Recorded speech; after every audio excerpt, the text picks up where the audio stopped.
12 nelayan berkewarganegaraan Myanmar yang diselamatkan oleh nelayan Aceh Timur dipindahkan ke kantor imigrasi yang berada di Kota Langsa. Berikut informasinya.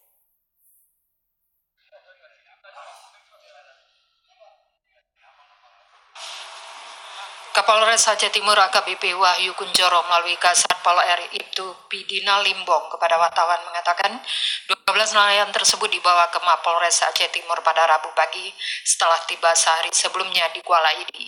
Ia menjelaskan para ABK kapal MV Hito yang membawa kayu dari Malaysia itu karam usai dihantam ombak akibat cuaca buruk di perairan Selat Malaka, perbatasan Indonesia dan Thailand berjarak 180 mil dari daratan. Ke-12 nelayan tersebut diselamatkan oleh 2 kapal nelayan Aceh Timur setelah kapalnya karam dan mereka terombang-ambing di laut. Pihaknya akan menyerahkan ke-12 warga Myanmar tersebut ke pihak imigrasi di Kota Langsa untuk diamankan sementara. Dari Aceh Timur, Said Maulana, TVRI melaporkan.